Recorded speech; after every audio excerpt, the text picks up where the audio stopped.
저희 이제 대림절 2주차인데 대림절이라는 것은 성탄절보다 4주 주일 전 그때부터 대림절이 시작됩니다. 대림절은 예수님이 다시 오시는 것을 기대하면서 기억하면서 절기를 보내는 시간들입니다. 그래서 이 다시 오실 예수님에 대해서 묵상하기 위해서는 초림에 대한 예수님의 그래서 성탄절을 기준으로 해서 이것을 하게 되는 것이죠. 그래서 우리 어제 성탄 꾸미기를 했는데 이쁘죠? 네, 우리 천장에 또 지연 집사님이 목 부러질 만큼 이렇게 고생하면서 이렇게 달아주셨습니다. 저도 오늘 옷을 좀 성탄 컨셉에 대리 맞춰서 입고 왔는데 괜찮을지 모르겠습니다. 예, 다른 교회 같아서 불경건스럽다고 난리 날 건데 또 저희 교회는 문화적으로 굉장히 다양하기 때문에 너무 좋은 것 같습니다. 영주 집사님 의상이 또 트리 같네요. 여러분 우리 천국이라는 것은 하나님 다스릴 때 일어나는 현상, 하나님 다스릴 때 어떤 일들이 일어나는지 여기에 대해서 집중할 필요가 있다고 말씀드렸습니다. 하지만 이 땅에서 일어나는 천국이 아무리 아름다워도 결국에는 우리가 죽어서 가는 천국에 대한 것에 대해서 사모할 수밖에 없죠. 저는 그 천국 이야기만 하면 눈물이 너무 많이 나더라고요. 이번 주 수요일에도 수요 예배 때 세례 요한이 너무 진짜 안타깝게 죽잖아요. 예수님께서 분명히 가장 큰 자라고 했는데 그럼 성경에서 그의 죽음을 조금 소중하게 다뤄주면 될 것 같은데 그냥 목이 베이고 그냥 머리를 선물로 이렇게 사람에게 주어지면서 그 사람을 기뻐하면서 그냥 아무 가치 없이 그냥 죽는 모습들을 보게 됩니다. 이런 거 보면 참 너무 안타깝지 않습니까? 예수님께서 그렇게 칭찬한 사람인데 죽음에 대한 가치, 의미에 대해서 한 사람의 죽음과 가치, 의미에 대해서 그냥 지나가는 것 같습니다. 이 땅의 삶이 그런 것 같아요. 그리스도인들에게 이 땅의 삶이 진짜 너무 의미 없고 허무하고 결국에 천국에 대한 이야기, 이 땅에서 우리가 천국을 누릴 수 있다고 하지만 결국에 이 땅에서의 삶이 염세적일 수밖에 없고 허무함밖에 없고 아픔과 고통과 절망이 많다는 것에 대해서 피할 방법도 없고 이건 이해를 하기도 어려운 그런 상황이지 않을까 싶습니다. 그래서 수요일 날 나도 천국에 대해서 내가 갈 그 영원한 고향에 대해서 너무 사모함이 된다 할 때 참 눈물이 많이 난 것 같습니다. 여러분 이 대림절 기간을 통해서 우리 영원한 고향, 영원한 나라, 예수님 다시 오신 그날에 대해서 우리가 다시 한 번 더 마음에 새기고 그것을 바라보며 오늘을 버텨내고 이겨내고 순종하고 소명의 걸음을 옮길 수 있는 여러분들이 되시길 주님의 이름으로 축복합니다. 그렇다면 하나님께서 이 땅에서 천국으로 다스릴 때 어떤 일이 일어나는가?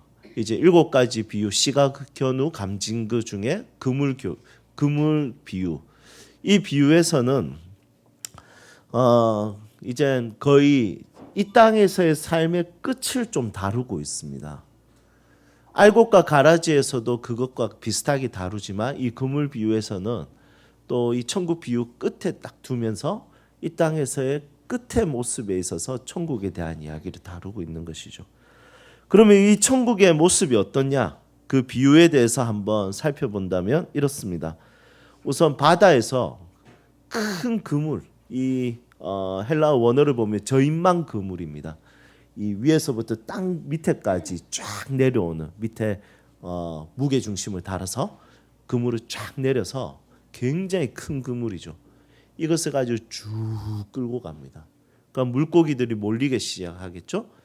그리고 이 그물로 인해서 물고기들을 잡습니다. 그리고 그 물고기들을 들어올립니다. 들어올리면 이 물고기를 분류하게 되는 거죠. 어떻게 분류합니까? 하나는 좋은 물고기고요. 하나는 못된 물고기입니다. 여러분, 못됐다는 거, 여러분 어떤 물고기일까요? 성격이 더러운 물고기일까요? 그렇지 않고 쓸모없는 물고기. 쓸모없는 물고기는 이들에게 어떤 물고기가 있냐면 먹지 못할 물고기. 예를 들면 이들에게는 율법에 나와 있는 비늘이 없는. 그래서 유대인들, 이스라엘 사람들 지금까지도 장어를 안 먹습니다. 비늘이 없기 때문에. 너무 안타깝지 않습니까? 여러분 장어 맛있지 않습니까? 예, 너무 비싸기도 하고. 우리 겨울에 한번 같이 몸보심 할 겸 장어 한번 먹죠. 네. 제가 또 레시피 한번 준비해서 교회에서 한번 구워 보겠습니다.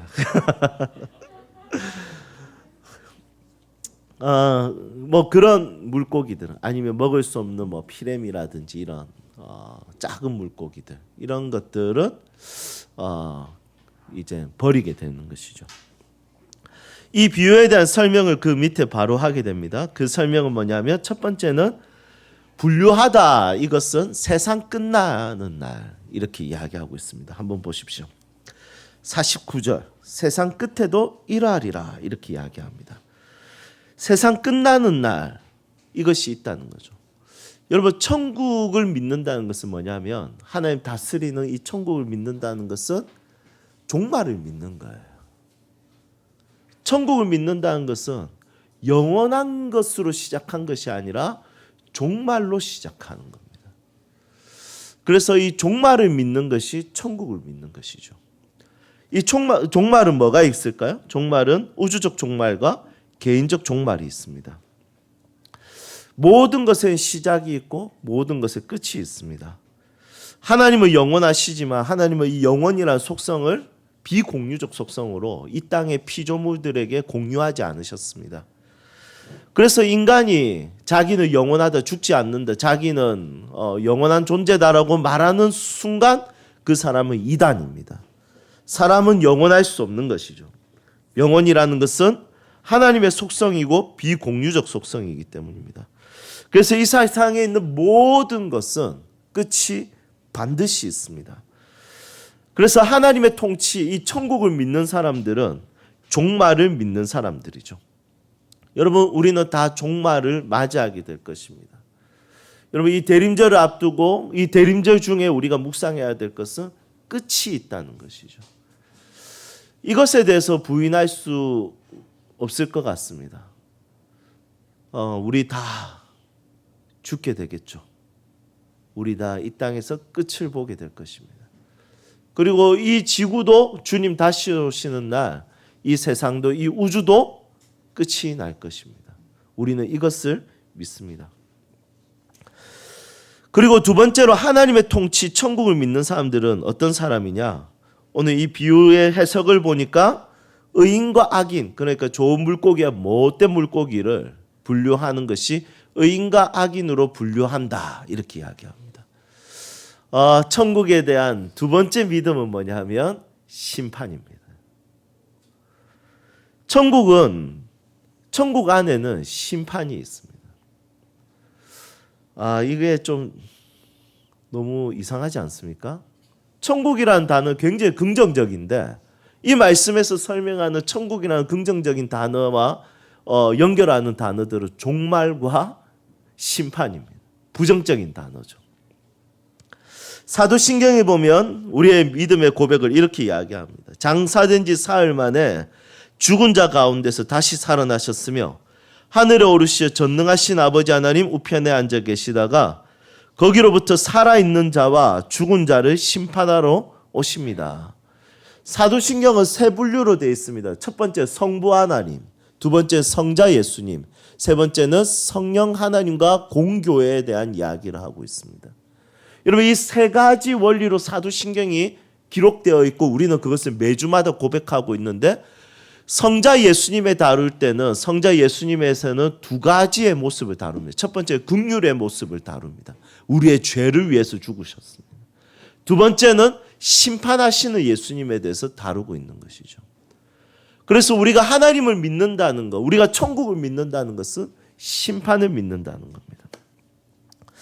여러분 오늘 이 말씀을 보면서 천국이 낭만적이지 않다는 것을 우리는 깨닫게 됩니다. 천국에는 아름다운 것만 있는 것이 아니라는 것을 알 수 있습니다. 천국에는 종말과 심판을 포함하고 있습니다. 인간에게 종말은 두려운 단어입니다. 심판은 두려운 단어입니다.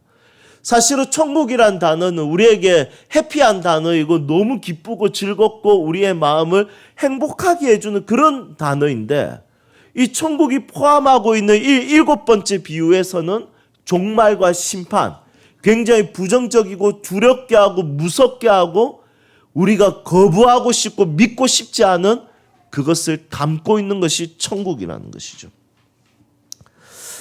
하지만 그리스도인들에게 천국은 소망이 돼야 됩니다.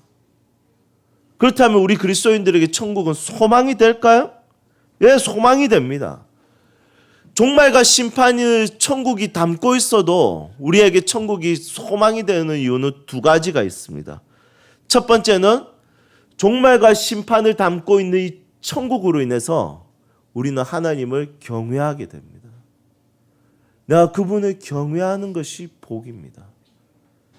그분을 두려워하고 그분을 존경하고 그분 앞에서 떨며 그분 앞에 나아가는 것이 우리에게는 복이라는 것입니다. 여러분, 하나님 참 친밀하고 친근하고 너무 가깝게 지내는 것 너무 좋습니다. 하지만 성경에서 이야기하는 이 천국에 대해서 이야기할 때 종말과 심판으로 인해서 그분에 대한 경외함이 필요합니다. 두려워하는 마음이 필요합니다. 그러면 두려워하는 마음은 우리에게 기쁨일까요? 즐거움일까요? 이사야서의 예수님에 대한 예언에 이렇게 이야기합니다. 여호와를 경외하기를 즐거워하는 자, 이렇게 이야기합니다. 하나님을 두려워하는데 그것이 즐거운 겁니다. 여러분, 우리 예배 때 그럴 때 있잖아요.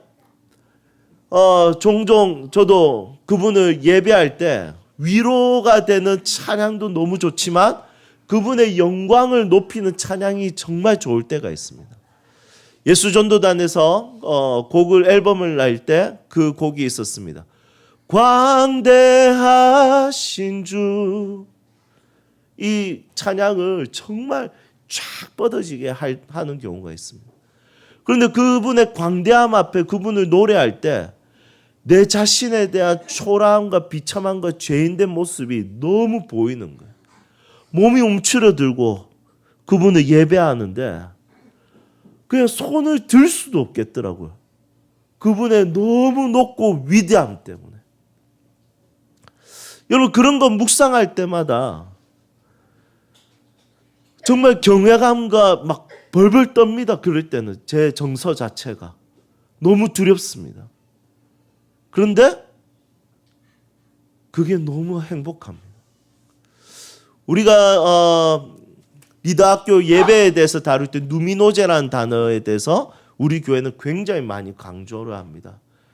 이 오토라는 사람이 이야기한 이 누미노제는 절대자에 대한 정서, 절대자에 대한 경외함, 절대자에 대한 마음의 압박, 두려움, 하지만 이것에 대해서 가지게 된 전율함, 이게 누미노제입니다. 여러분, 이것을 예배를 통해서 경험해 보지 않은 사람은 예배를 모릅니다. 그런데 이걸 경험해 본 사람들, 이걸 아는 사람들, 그분의 위대함과 놀라움과 그분의 거룩함과 영광스러움에 정말 내 정서가 완전 두려워하고 그분을 존경하고, 주님 용서해 주십시오, 주님을 예배합니다, 찬양합니다. 이것을 경험해 보지 못하는 사람들은 그분을 향한 예배자로서 아직까지 깊은 곳까지 나아가지 못한 것입니다. 그래서 이 경외하게 되는 것이 우리에게는 정말 큰 복이라는 거죠. 우리 세움교회가 하나님과 친밀해지기를 소망합니다.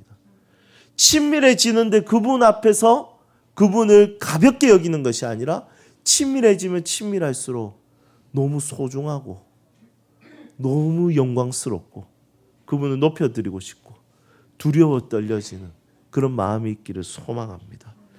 두 번째, 천국이 우리에게 소망이 되는, 그 안에 내포하고 있는 단어가 부정적인 종말과 심판이지만 천국이 우리에게 소망이 되는 이유는 뭐냐면, 우리에게 종말과 심판은 부정적인 단어가 아니라 영광이며 즐거움이며 위로이기 때문입니다.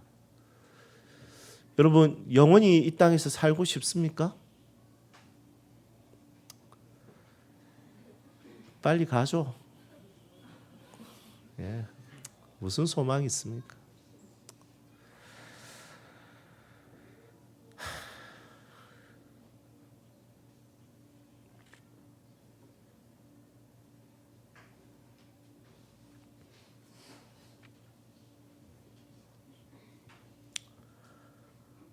영원한 나라에 가는 것이 소망이기에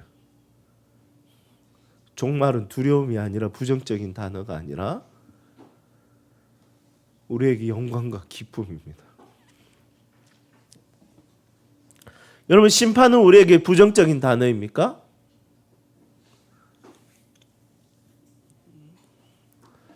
여러분들이 악인이라면 그럴 겁니다. 예수를 믿지 않고 자기 죄를 자기가 감당한다면 심판은 두려움일 것입니다.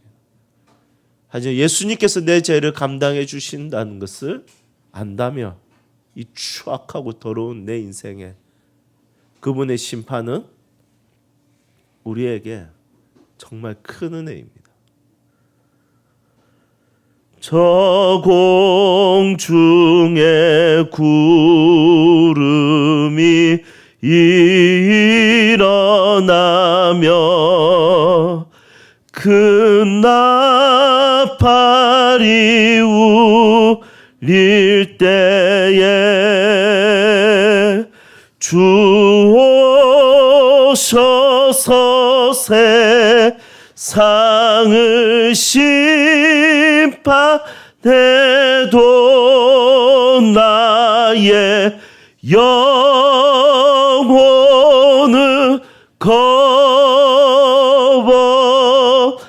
겁없으리. 심판주 앞에 겁없는 그리스도인, 예수 그리스도의 은혜로 인해서, 그래서 심판은 우리에게 두려움이나 부정적인 것이 아니라 영광스러움이며 그분의 큰 은혜라는 것을 기억할 수 있습니다. 여러분, 당장 심판받는다고 생각해 보십시오. 얼마나 두렵습니까? 하지만 그 두려움 속에서도 예수님으로 인해서 우리에게는 주 오셔서 세상을 심판해도 나의 영혼은 겁없으리, 찬송가 413장 4절의 고백처럼 우리에게는 즐거움과 기쁨이 됨을 고백합니다. 여러분, 봄이 오기 전까지 매우 추울 것으로 예상됩니다. 이번 한 주 동안 너무 추웠죠. 또 약간씩 따뜻해지고 있는데 사만 사온 또 따뜻한 시간 보내어 또 추워질 것입니다. 겨울은 추위를 많이 타는 저에게는 매우 어려운 계절입니다. 겨울이 시작되자마자 저는 봄이 기다려집니다. 아마 2월까지는 계속 겨울이 지속될 것입니다.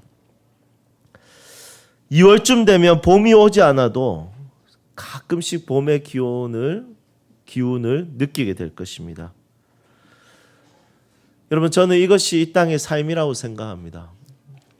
이 땅에서 아직 오지 않은 영원한 나라, 하지만 영원한 나라에 대해서 그 기운이 느껴지는 시간들이 있습니다. 그렇지, 그 나라 너무 좋지. 주님 다시는 그 시간, 마라나타. 여러분, 이 땅에 살지만 천국을 맛보는 경우들이 종종 있습니다.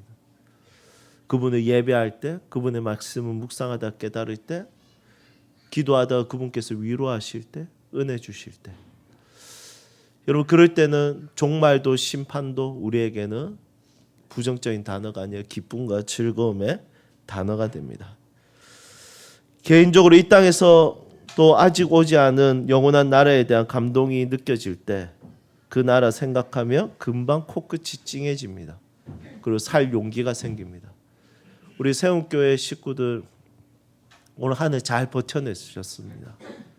하지만 우리가 성격이 좋아서 버텨낸 것이 아니라 종종 맛볼 수 있었던 하나님의 위로와 은혜와 그분의 주신 평안이었음을 고백합니다. 여러분, 천국은 종말과 심판을 담고 있지만 우리에게는 그것마저도 기쁨과 행복이며 자유와 즐거움이며 천국으로 누릴 수 있게 되는 것입니다. 뒤에 그 조금 더 나누도록 할게요. 여러분, 예수님께서 이 모든 것을 깨달았느냐 하셨을 때 제자들이 예, 긍정적으로 대답했습니다. 그리고 예수님께서 너가 뭘 깨달아 이렇게 하지 않으시고, 왜냐하면 뒤에도 실수 계속 하거든요. 제자들이 그렇게 안 하고 예수님께서 이렇게 이야기합니다. 그러므로 이 말은 너희들에 대해서, 이 깨달은 너희들에 대해서 이야기합니다. 뭐라고 이야기하냐면, 이제 너희는 한 집주인이 창고에서 옛날 것과 새 것을 마음껏 이렇게 필요할 때만 쓸 수 있는 그런 집주인처럼 너희도 천국에 대해서 이제는 마음껏 깨달을 수 있을 거야. 마음껏 볼 수 있을 거야. 마음껏 설명할 수 있을 거야. 이 옛것과 새것은 신천지에서는 옛것을 율법이라고 이야기하고 새것을 이만희 선생님이라고 이야기하거든요. 그런 거 아니죠. 예, 이 옛것은 율법이고 새것은 예수 그리스도의 은혜죠. 율법을 봐도 천국을 말할 수 있고, 예수 그리스도의 은혜를 봐도 새것, 이 예수 그리스도의 은혜로 인해서 천국을 말할 수 있는, 그 어떤 것을 보아도 천국에 대해서 설명할 수 있는 그런 집주인과 같은 사람이 될 것이라고 말씀하고 있습니다. 여러분들 안에 천국이 좀 가득했으면 좋겠습니다. 하나님 다스릴 때 어떤 일이 일어날까? 하나님께서 우리 가정을 다스릴 때 어떤 일이 일어날까? 하나님께서 우리의 교회를 다스릴 때 이럴 때 어떤 일이 일어날 것인가? 하나님께서 우리 직장을 다스릴 때, 이 나라를 다스릴 때 어떤 일이 일어나는 것이 천국의 현상일까? 이것을 묵상하고 성경을 통해서 찾고 고민하고 생각해서 툭 찔러도 이 땅의 사고가 아니라 천국의 사고, 누군가가 다스려서 만들어진 나라와 가정과 교회가 아니라 하나님 다스릴 때 나타나는 그 모습에 대해서 자녀들에게 설명해주고 그것을 악망하게 하고 소망을 가지게 하는 그런 믿음의 사람들이 되기를 주님의 이름으로 축복합니다. 이제 말씀을 정리하겠습니다. 아시다시피 저는 겁이 굉장히 많은 사람입니다. 바퀴벌레 나타나면 반통을 씁니다. 교회에서도 막 나타났을 때 제가 너무 힘드니까 제가 막 무서워하니까 경이자매 그 동영상으로 찍고 난리도 아니었어요. 너무 무서워요. 라오스 갔을 때도 종주 지나가면 막 도마뱀 돌아다니는데 너무 무섭더라고. 그리고 저는 높은 곳을 진짜 무서워하는 거 다 아시죠? 이렇게 놀이기구 타면 애들 타는 것도 무섭더라고요. 막 벌벌 떱니다. 우리 장 집사님 가정은 와 진짜 심장이 강철입니다. 뭐 오만 거 다 탑니다. 특히 소은이는 막 그거 타고 너무 재밌다는 거예요. 저희 첫째 아들은 저랑 똑같아서 겁이 너무 많습니다. 근데 하나님의 심판은 별로 겁 안 내는 것 같은데 여러분 이런 것들 생각하면 저는 천국에 대해서 종말과 심판을 담는다면 저는 겁이 많아서 부정적으로 느껴졌을 가능성이 높습니다. 하지만 예수님을 믿는 사람들에게는 이 땅에 소망을 두지 않습니다. 예수님을 믿는 사람들은 심판에 대해서 두려워하지 않습니다. 예수님 베풀어 주신 그 은혜가 나에게 얼마나 크고 위대한지 깨닫고 그분을 경외하게 되고 종말과 심판이 부정적인 것이 아니라 위로와 은혜라는 것을 고백하는 자들입니다. 여러분 예수님이 다시 오실 것입니다. 2000년 전에 오셨던 것처럼 다시 오실 것이고 2000년 전에는 예수님께서 은혜로 오셨지만 2000년 앞으로는 예수님께서 다시 오실 예수님은 심판주로 오십니다. 그런데 그 심판주이신 그 예수님의 모습도 우리에게는 은혜일 것입니다. 여러분 이것을 묵상하며 그분 앞에서 경외함으로 또 그분을 사랑하는 마음으로 우리의 삶을 살아갈 수 있기를 주님의 이름으로 축복합니다. 우리 함께 찬양합시다.